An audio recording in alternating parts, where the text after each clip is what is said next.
I don't know if anyone can hear me okay or not, but as the title would suggest, this is going to be a controversial one and possibly one that will encourage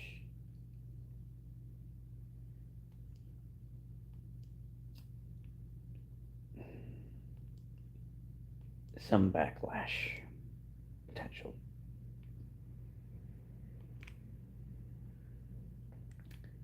I don't think breaking up the monotony is going to hurt the channel in any way, but we shall see.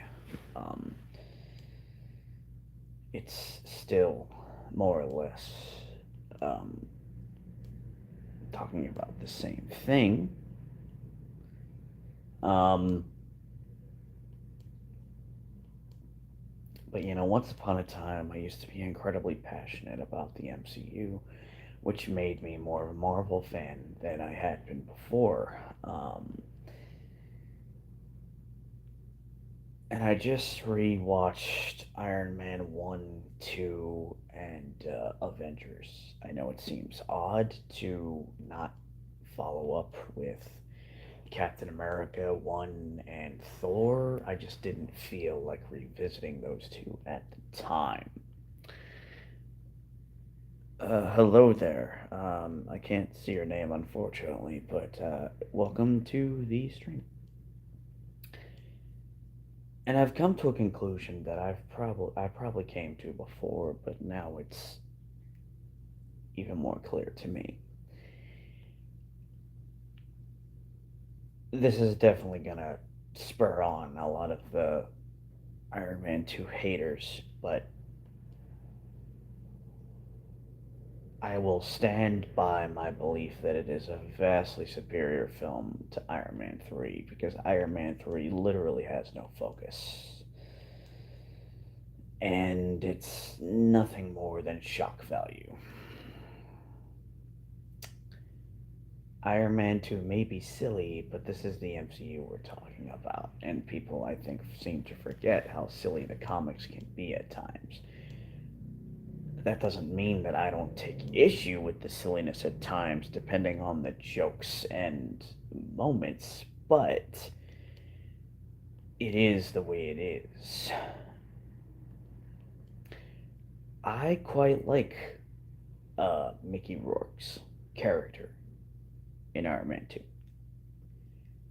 For me, the problem with Iron Man 2 is not him, but Justin Hammer. He's just kind of there. We know Mickey Rourke can be intimidating. We know that he can be an imposing character. Most of the film's problems, I believe, would be fixed if you took Justin Hammer out of that film entirely and had um, Whiplash or whatever his name is, Vonco, whatever his name is, just take that role too.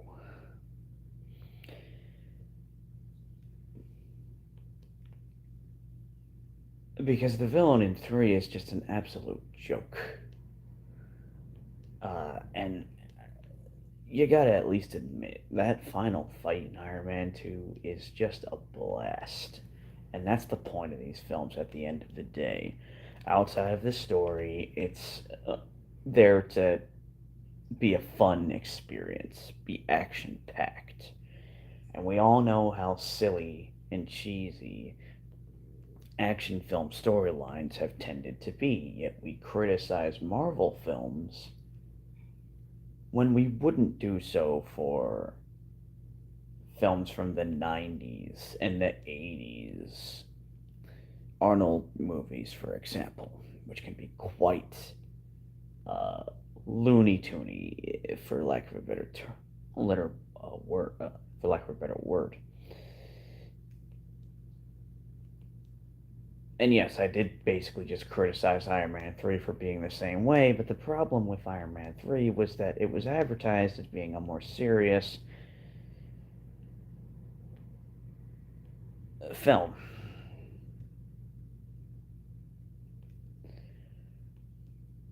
And it just drops the ball way too much. That whole actor plot twist to me is one of the dumbest decisions they ever made, especially in regards to one of the most iconic villains, if not the most iconic villain Iron Man has ever had.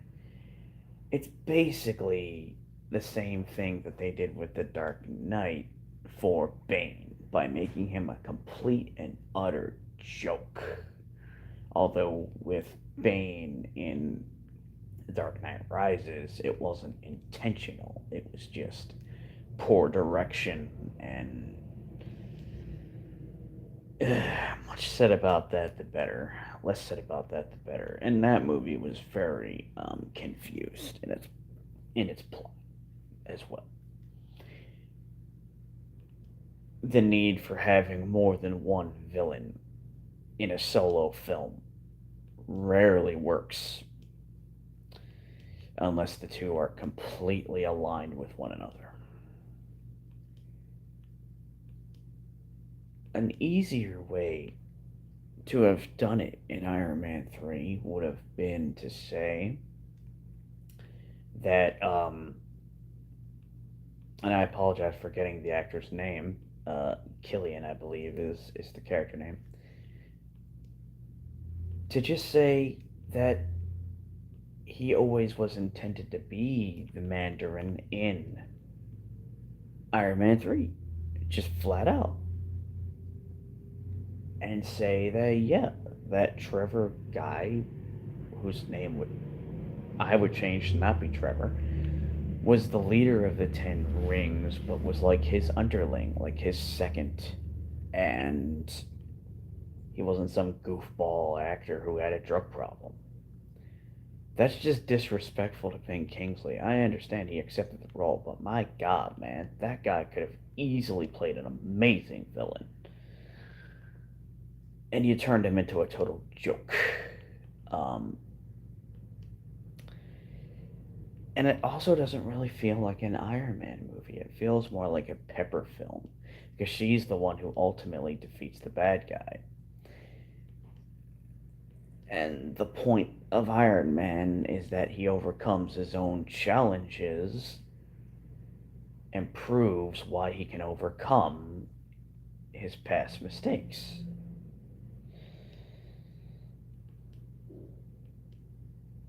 When I watch Iron Man, I want to see him duke it out with the bad guys because that's the whole point of being Iron Man is to duke it out with the bad guys who steal his stuff, who mess with his plans. That doesn't happen in 3. Not really.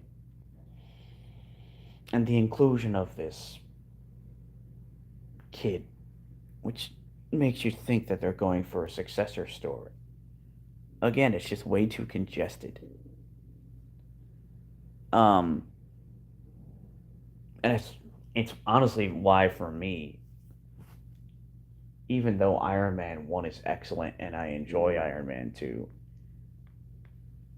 as far as the first trilogies they did, it's easily the weakest. And by first, I mean Iron Man, Captain America, and Thor. The Iron Man trilogy is easily the weakest.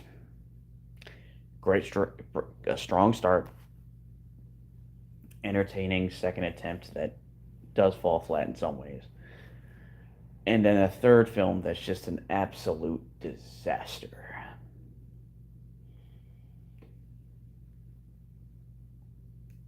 And I say this as somebody who doesn't really like Civil War, but there is a lot of good in Civil War despite my qualms with it.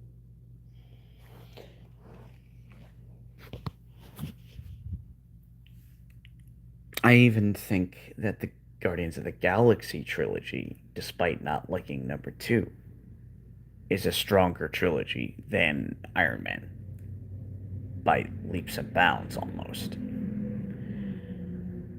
I can't say anything for Black Panther because number 1, I was not going to watch 2 because T'Challa's not in it.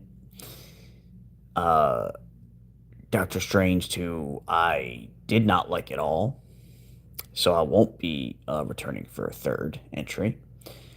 I have literally no interest in Sam Wilson as Captain America, so I won't be watching his movie and possible, second and third films.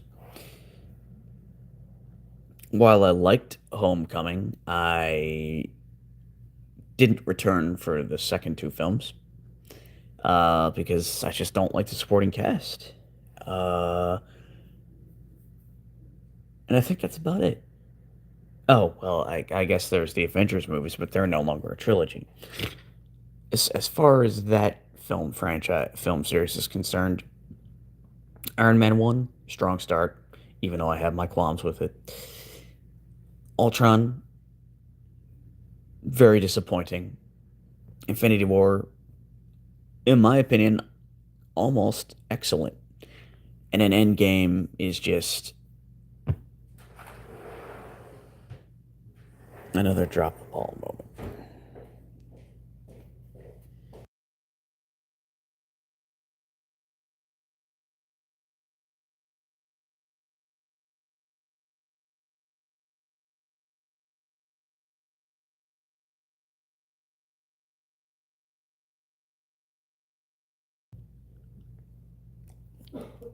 And I think my problem is I don't understand that these characters need to be handled differently. Some need to be more serious in tone than others. Thor is supposed to be fun and campy at times, which is why Ragnarok is such an amazing film for Thor. The first two are too serious, which doesn't make sense for Thor. Captain America's films being more like thrillers does make sense, especially number two. And you could have kept it a thriller if you didn't feel the need to throw this Zemo character in. You could have literally had it be a battle of ideologies, which is what Civil War was supposed to be about.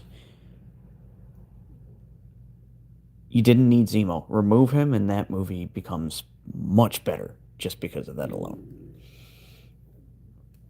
Because we have had a Tony that kind of teeters, kind of, if that's the word I want to search for, teeters the line between hero and villain. It could have been a great way in a strange way, bring back the old Tony, but for a different reason. He's so, right that it's to a fault and it can hurt people. And throw out the Winter Soldier nonsense. No, the Accords was more of enough reason for those two groups to go at it. You overcomplicated it. One focus is all a movie needs. That's it.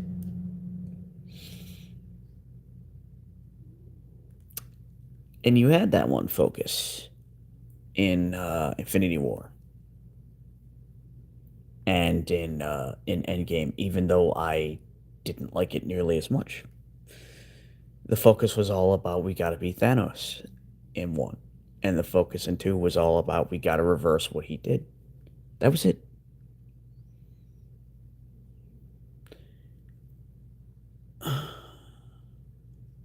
It was his show, and the movies need to more or less be. They need to make the villain a star in their story.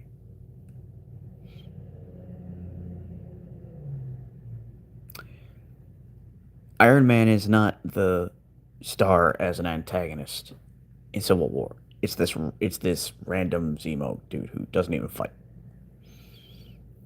and they make him too sympathetic, which doesn't make sense because that's not Zemo at all. Make him more comic book accurate. Keep him a villain. Um, like you could have said that Zemo orchestrated a bunch of stuff that was not true to convince the government to force the Accords into action. That would have worked. But just being like, oh, I was an agent and came back to see my family was no longer alive and that spurred me into action. No, I'm sorry. Weak. Weak, weak, weak.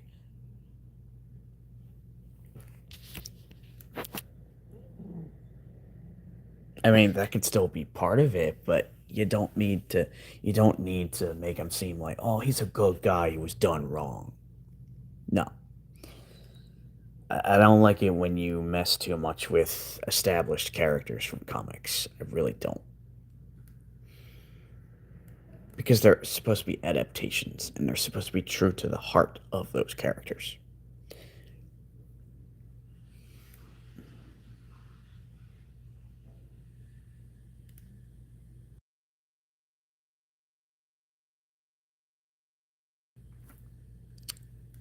Um, what is probably very obvious to you all is the fact that I no longer follow the MCU. The one thing I was interested in was potentially seeing Doctor Doom, but now I have no interest in that because it's just going to be an evil Tony Stark. Even if they write him completely differently, I'm still going to hear Robert Downey Jr.'s voice and see his face.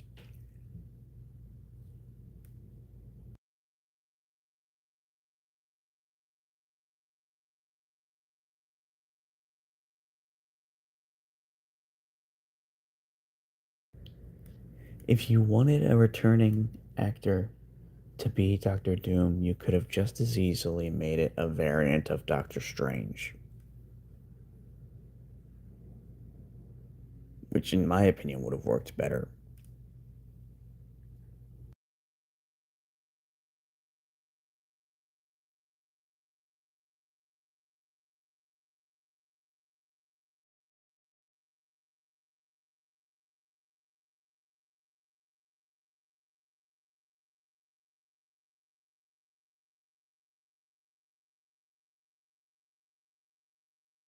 You see, it was important for Reed Richards and Tony Stark to have screen time together. It's something we all wanted to see. We wanted to see the members of the Illuminati, the real Illuminati, on screen. But that's been taken from us.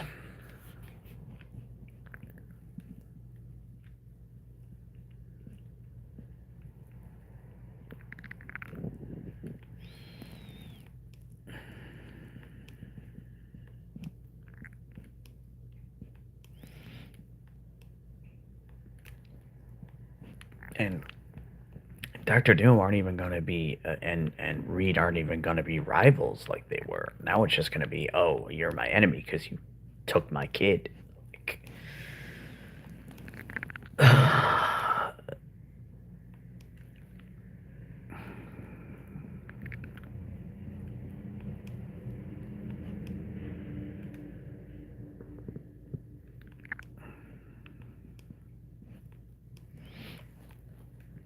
and the other thing that kind of bugs me is if you want an all new team of Avengers, do an all new team of Avengers. Don't say, oh, we want to try and please both sides. That's why we're bringing Thor and Captain America back. No, just leave them out.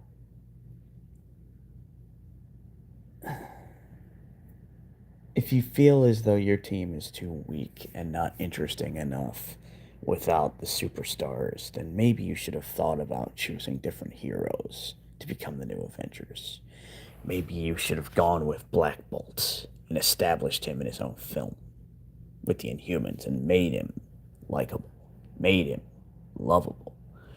Maybe you should have recast T'Challa with an actor as good as Chadwick Boseman in the role. It just took the risk. Um, Maybe you should have had Rhodes come back and use the Iron Man armor and say that in his passing, Tony decided that he was going to leave all of his technology to Rhodes and built an AI of himself that would continue tinkering with things and upgrading the suits. Because if I'm not mistaken, in the comics, James Rhodes has actually taken over as Iron Man before. Could have done that. Um,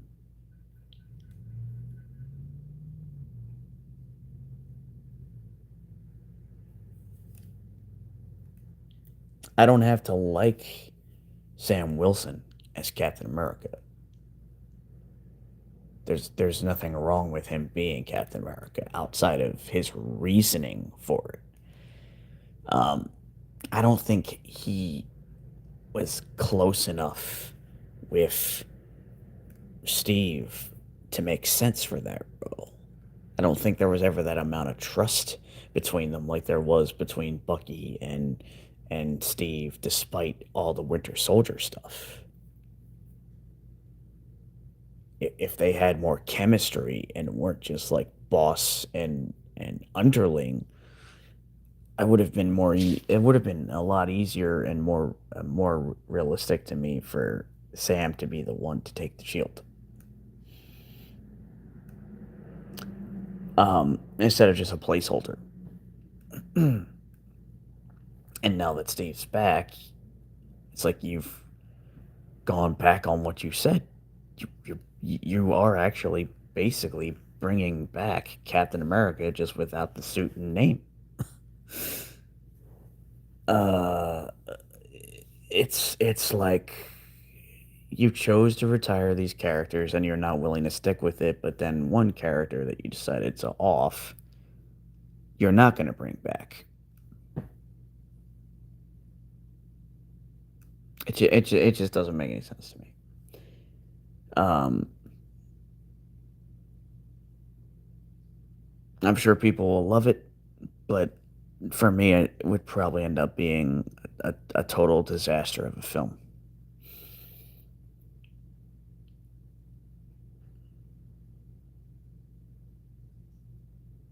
Now, if I was doing Doomsday outside of casting choices, which may or may not be different, um, my team would be Reed, obviously with the Fantastic Four, Doctor Strange.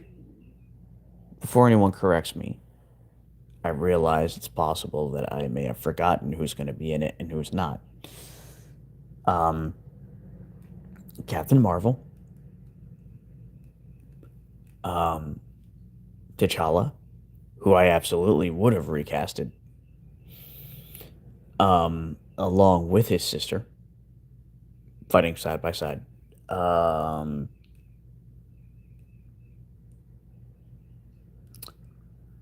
I already said James Rhodes using one of Tony Stark's suits to be Iron Man. Um, Hulk. Um,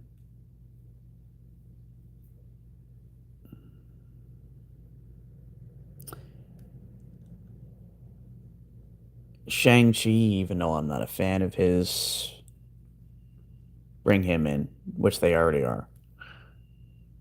But get rid of all these wannabe all these wannabe Captain Americas and Black Widows. They don't make sense going up against a, a super powerful wizard who's got advanced tech. Like we all saw what happened with Black Widow when she went up against Ultron. He knocked her the heck out like she was nothing. They're not going to be able to contribute much. This is like a huge battle, huge event. You don't need them there. Um, Let them do something else. And then I probably would. Oh, and I definitely would have brought in Black Bolt as an Avenger.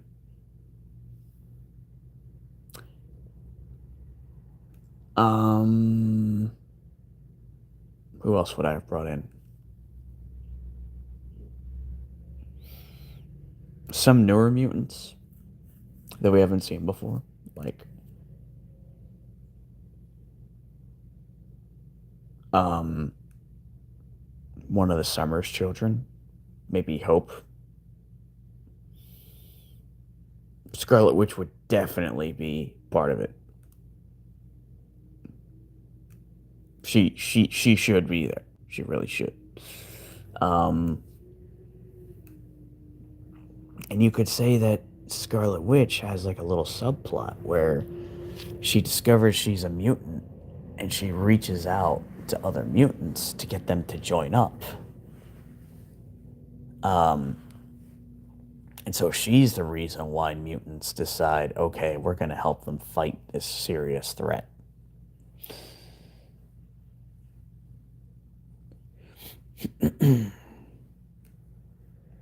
Silver Surfer, I'm fairly certain is going to be in the movie, so that's fine. I would also add in Adam Warlock.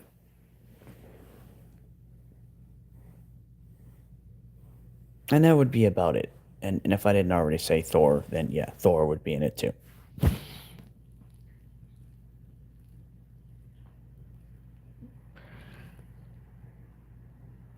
The team just doesn't seem powerful enough to take on somebody who can be as ridiculously overpowered as Doctor Doom is in the comics.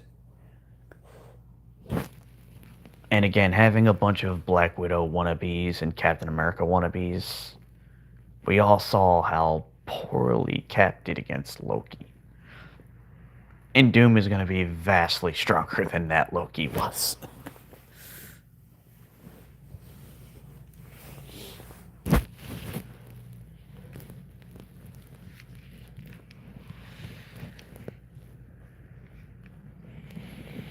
Hello there.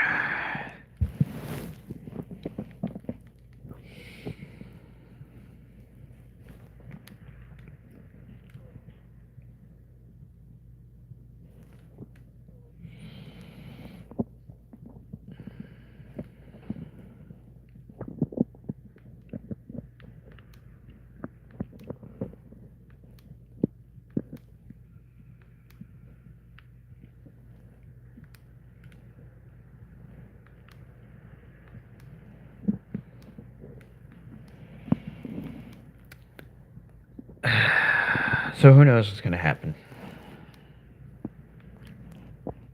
If I had a much bigger channel and, it seemed like a good idea for me to watch the movie because it would get me more views and subs and, possibly lead to being monetized, then I would go and see it. But I literally have no interest in it.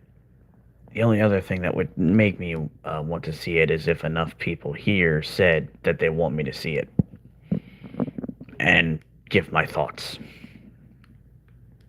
And if that's what you want, then I will definitely do so.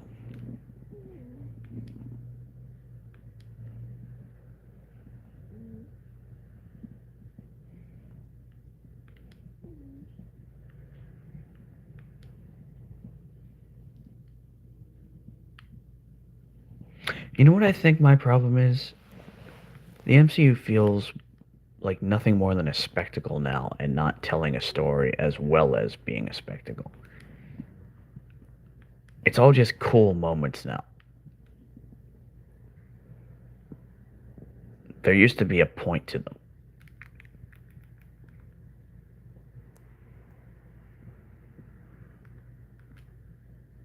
The humor also used to be more carefully planned. It wasn't just littered throughout just to make things humorous. It was used to break up the tension, to add some levity.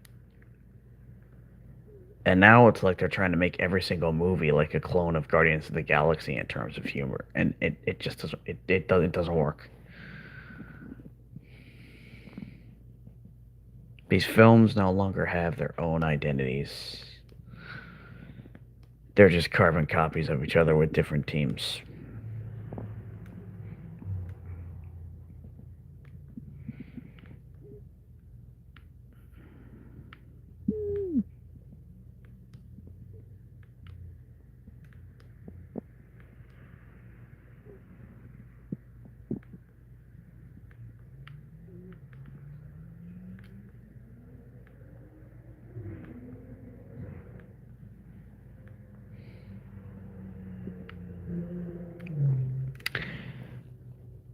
And I think that's part of the reason why I wanted to do videos, fan fiction ones about like me creating my own uh, hypothetical Iron Man story if I was, if I was an employee of Marvel Comics and given the chance to helm my own project, because that's what I would do, right?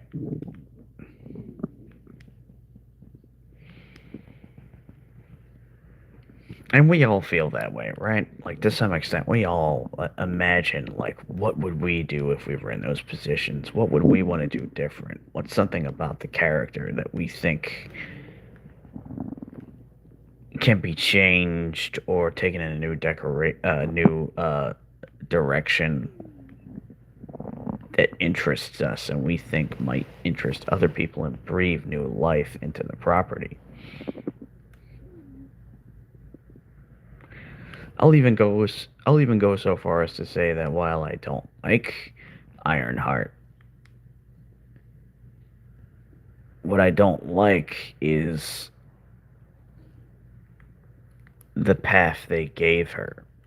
They made her a replacement of Iron Man and eliminated him as opposed to taking the time to establish a relationship between the two of them and not doing the tried and true teenage prodigy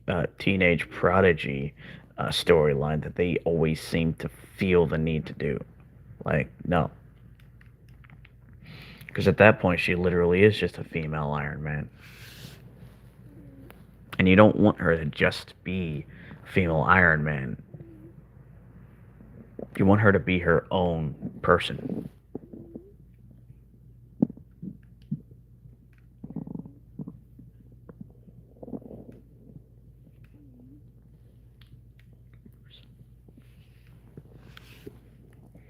I also would have preferred it if her suits looked a bit more distinct from Iron Man because, it's kind of important to me. It adds to the identity. Doesn't look like you're just following in someone's footsteps, but you're trying to be your own thing.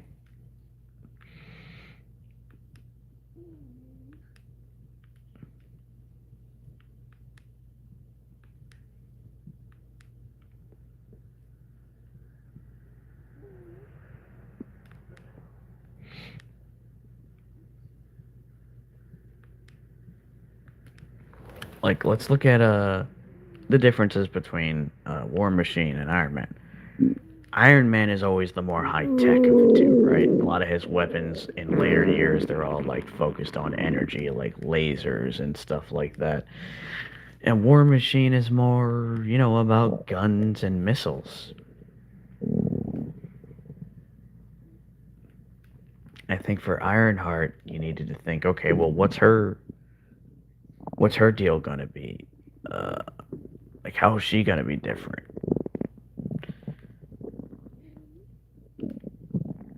How will she use the technology differently?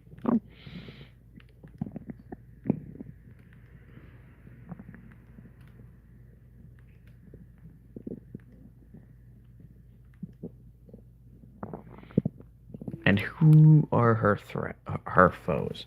Who are the enemies she goes up against? What's her personal involvement?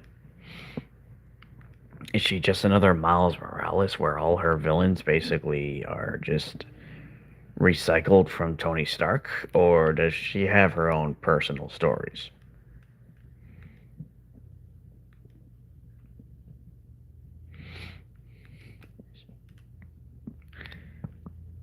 It's ironic how a female character who's also not white seems to get the short end of the stick as far as having like personal villains are concerned. I'm not saying it's done for those reasons, but it feels that way to me.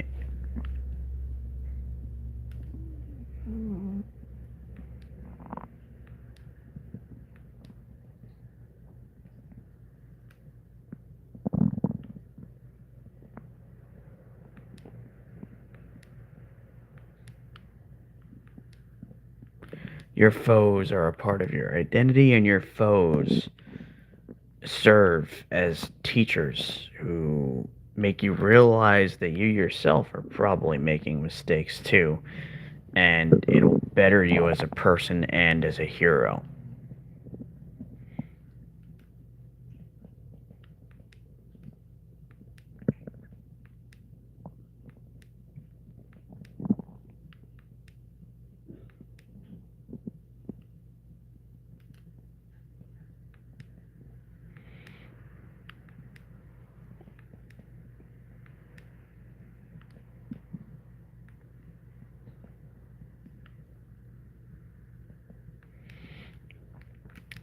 That being said, I think it is ridiculous for people to have a problem with Ironheart being a woman as well as a black woman. That's just despicable. Disliking a character because of that is quite obviously racist and unfair. Um, there's nothing wrong with her design. I mean, it is a little bit silly for somebody with all that hair to be able to wear a helmet without the hair getting in front of her face and preventing her from being able to see things clearly. Imagine if you had really long hair and put on a football helmet. You know how restrictive that's going to be. um,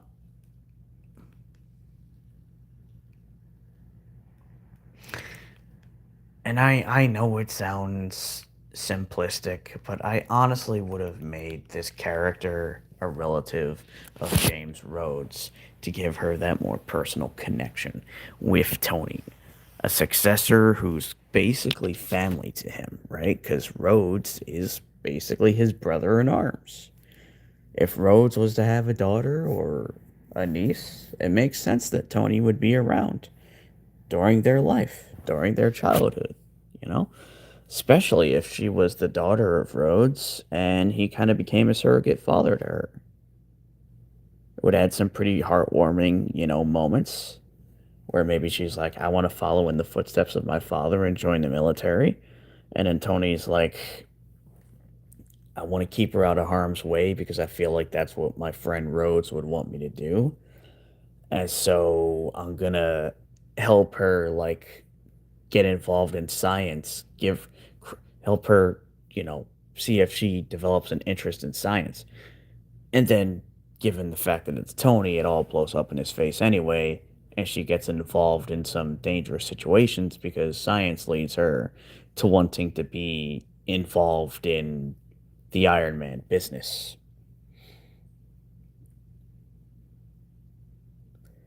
And you could even say that she changes her name so that, you know, maybe she doesn't feel worthy of the name Rhodes. Or maybe her mother's name is Williams, and she just decided to take her mom's name. I also don't understand why her name is Riri. I thought her name was Rihanna. What's wrong with Rihanna Williams? Rihanna's an awesome name. Like, she doesn't need to be called Riri. It could be a nickname, but just call her Rihanna because I think that's her first name.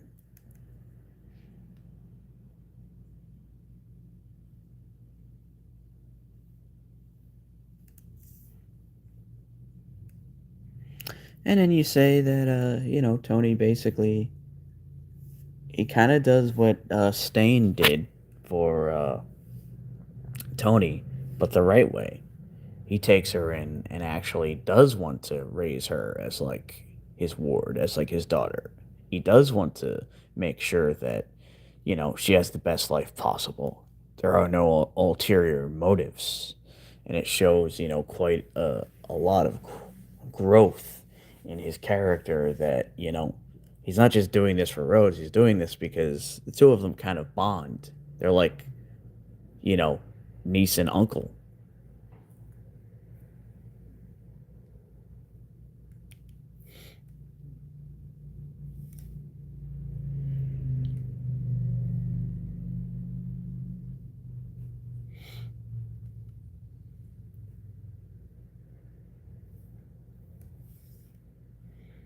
And maybe she doesn't even need to have her own suits at first. Tony could just redesign some of his other suits or rebuild them to fit her better based on her stature and know-how, you know? Like the suits that she wears could be versions of his suits that um the computers are capable of assisting her more. Kind of like putting her on training wheels until she really understands like how to use it.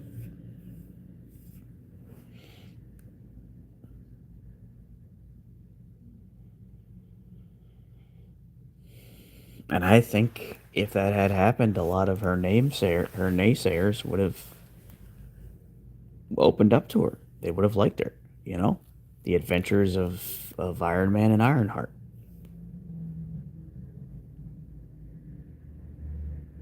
And the name could even have some relevance. There could be a line where Tony's like, "You're the daughter of my best friend, and due to having spent so much time around you, I kind of see you as my own daughter in a way.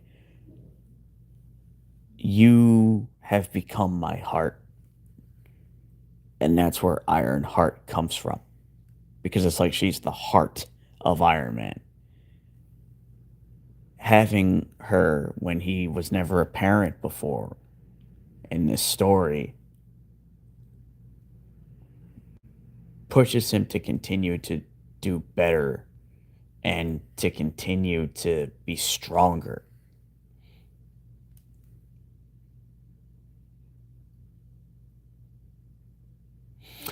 And then maybe something happens to him and she decides, I feel the same way about you. So I'm going to do all I can to try and save you.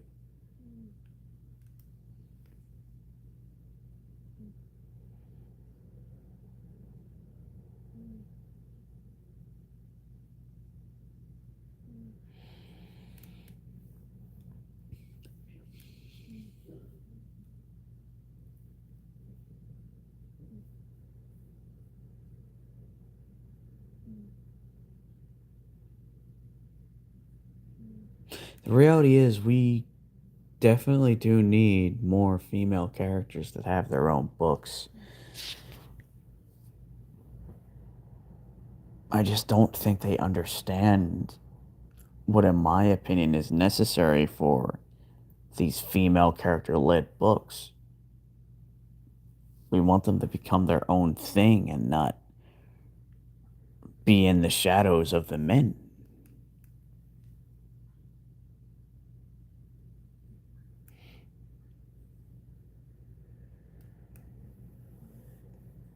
I don't even think there was a need for her to have an Iron Man related moniker and to use suits that are basically his but slightly altered. I think she could have just decided to make her own completely separate, like, cybernetic suits that visually look nothing like Iron Man, giving her her own identity, skill set, that sort of thing.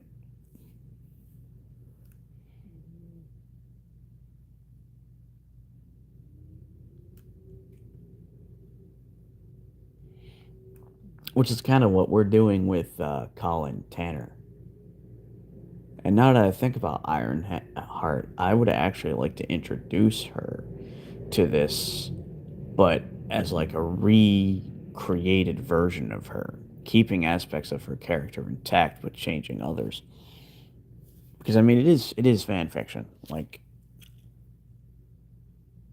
there's no reason why I can't take what I don't like about Ironheart and keep what I do like and see potential in.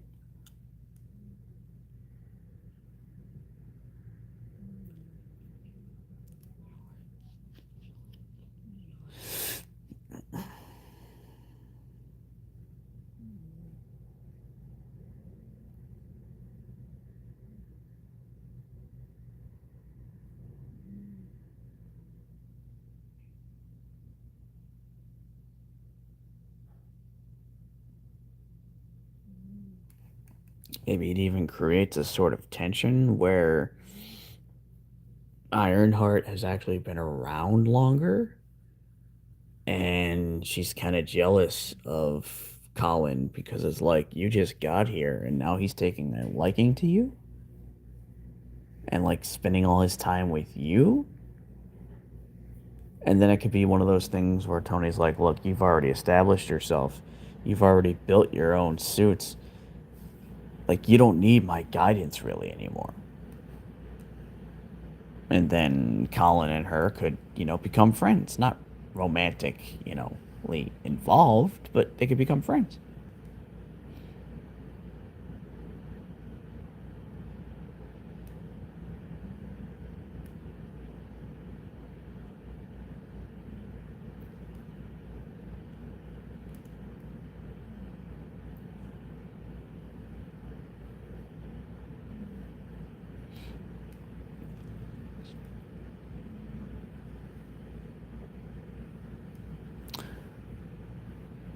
which I think would be worth exploring in next stream.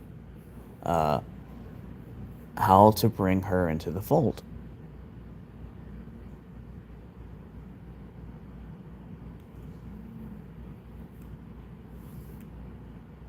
Perhaps she has more or less taken over as a member of the Avengers, while Stark is doing his own thing. Um,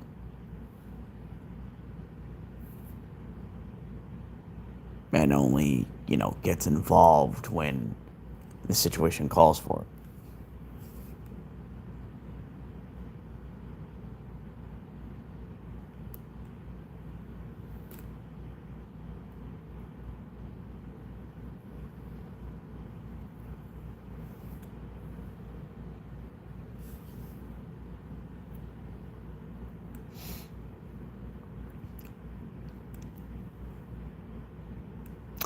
But anyway, those are just my thoughts.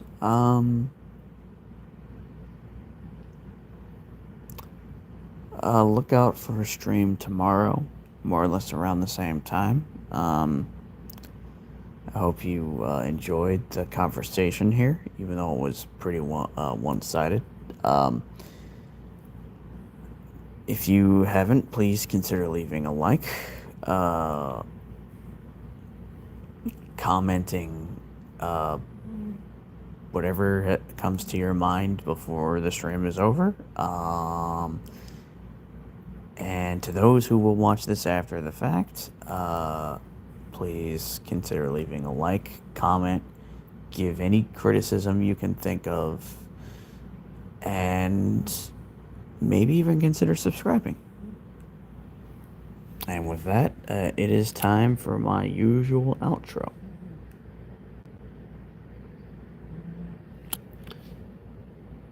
The truth is, the truth is, I am Iron Man.